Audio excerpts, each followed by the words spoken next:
Good morning everyone. Assalamualaikum warahmatullahi wabarakatuh. I'm Shama Padu. I'm your Urdu teacher. Today I'm going to teach the second chapter, class of 4, class of 8. तो आप लोगों को मैंने first chapter आप लोगों को पढ़ा लिया है और आज मैं आप लोगों को सेकंड चैप्टर आप लोगों को पढ़ाने वाली हूँ जिसका हेडिंग है, जिसका नाम है कोलंबस। आज मैं आप लोगों को कोलंबस के बारे में पढ़ाने वाली हूँ। जैसे कि आप लोग जानते ही हो पहले से कोलंबस को, तो आज मैं आप लोगों को उसकी डिटेल्स बताने वाली हूँ कि वो कब पैदा हुए, कहाँ उनका मृत्यु हुआ, कहाँ उनकी मौत हुई, वो कैसे आए, क्या किए, वो सब मैं आप लोग को आज मैं बताने वाली हूँ। तो स्टार्ट करते हैं, आप लोग ध्यान से सुनिएगा और उसको समझने की कोशिश कीजिएगा कि मैं क्या बता रही हूँ। ओके, जैसा कि आप लोग देख रहे हैं ये तस्वीर को, ये पिक्चर को, ये कोलंबस है, ध्यान से देखें। और ये आप लोग का हेडिंग है कोलंबस। तो आज मैं कोलंबस के बारे में बता रही हूँ आप लोगों को। कोलंबस 1442 में जेनोवा में पैदा हुआ, जो इटली के मगरिब में एक ऐसे पहाड़ के दामन में बसा हुआ है जो समंदर तक चला गया।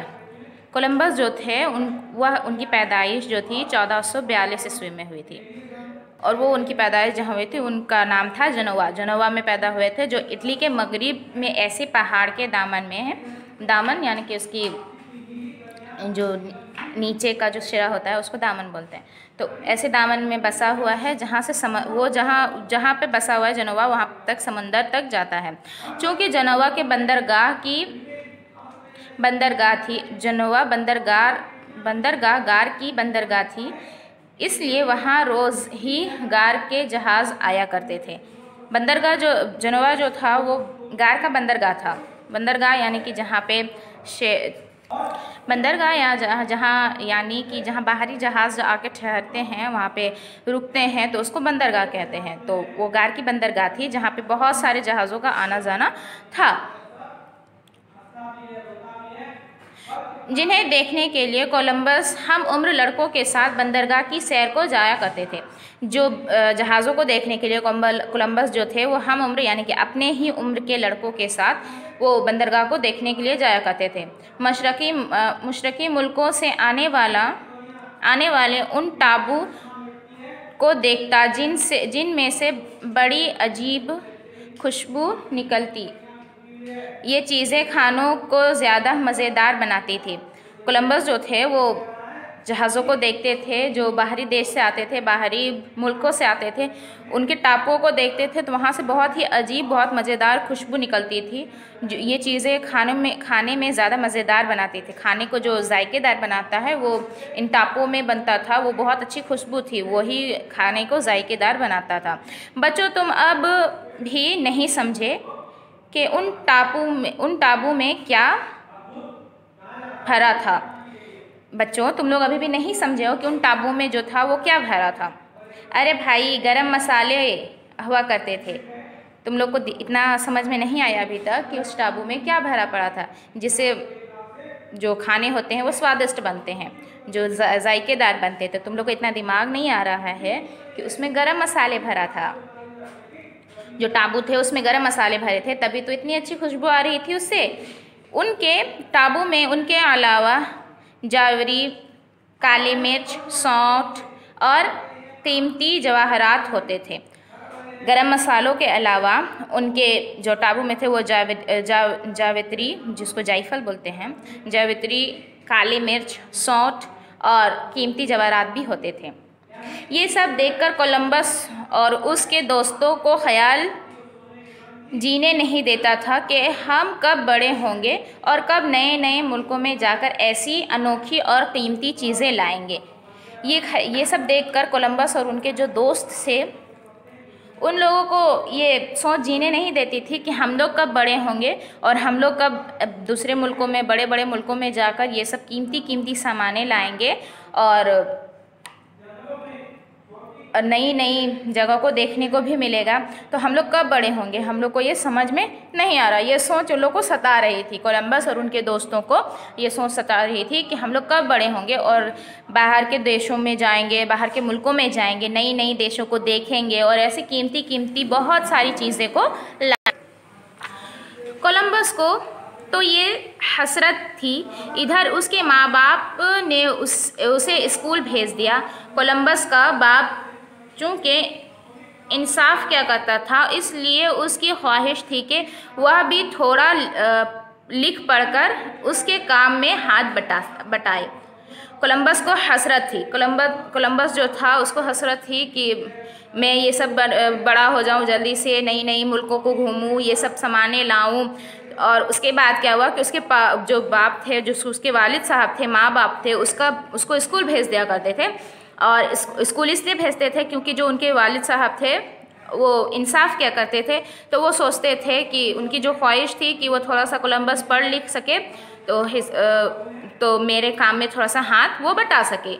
लेकिन कोलंबस के ख्यालों में तो बस समुंदर समाया हुआ था। ऐसी हालत में उसे दूसरे काम क्या भाते। लेकिन कोलंबस जो था उसके मन में जो था वो सिर्फ समंदर ही भाया हुआ था, समंदर ही समाया हुआ था। ऐसे में वो दूसरे काम को पसंद ही नहीं करता था, दूसरे काम में उसका मन ही नहीं लगता था। बच्चों, तुम अंदाज़ा नहीं कर सकते हैं कि इस ज़माने के जहाज़ों को किन किन मुसीबतों का सामना करना पड़ता था। तुम लोग ये अंदाज़ा नहीं लगा सकते हो कि उस ज़माने के जो जहाज़ थे उनको किन किन मुसीबतों का सामना करना पड़ता था, कैसे कैसे उनके सामने मुसीबतें आती थी, ये तुम लोग अंदाज़ा नहीं लगा सकते थे। कैसे कैसे खतरे मंद खोले उनके इंतज़ार में रहते थे। इतना खतरा रहता था कि उनको लगता था, जैसे कि जहाज़ में बैठते थे तभी से उनको खतरे का एहसास होने लगता था कि अब हमारे लिए एक खतरा हमारा इंतज़ार कर रहा है। कभी समुद्री तूफ़ान उनके जहाज़ों को डुबोने के लिए मचलते थे और कभी कनार्क उन्हें लूटने के दर पे रहते थे। कभी जहाज़ में आग लग जाती। इतना सब कुछ समझने के बाद जो कोलंबस अपने जहन से समुंदर सफ़र के इरादे को लेकर निकल सका, तुम लोग ये अंदाज़ा नहीं लगा सकते कि समुंदर में जहाज़ जो पहले चलते थे उनके लिए कैसे कैसे खतरनाक मुसीबतों का सामना करना पड़ता था। जैसे कि कभी समुद्री जो तूफ़ान होते हैं वो जहाज़ को डुबोने के लिए मचल रहे थे, तो कभी कनार्क जो जहाज़ों को लूटते हैं, जो चोर होते हैं उसको कनार्क बोलते हैं, तो कनार्क उनके जहाज़ को लूटने के लिए खड़े रहते थे। तो कभी जहाज़ में आग लग जाती थी, तो कभी कुछ हो जाता था। तो इतना समझने के बाद भी कोलंबस अपने जहन से समुद्री सफ़र के इरादे को नहीं निकाल सका। इतना कुछ समझने के बाद, इतना कुछ जानने के बाद कोलंबस जो था वो अपने जहन से, अपने दिमाग से समुद्री सफ़र को नहीं निकाल सक रहा था। चुनांचा उसने 14 साल की उम्र में स्कूल छोड़ दिया और वही रास्ता अपनाया जिसके वह ख्वाब देखता करता था। चुनांचा इसलिए क्या हुआ कि कोलंबस जो था वो 14 साल की उम्र में ही स्कूल छोड़ दिया और उसने वही रास्ता अपनाया जिसकी वो ख्वाब देखा करता था। चुनांचा इसलिए उसने बग़ैर रम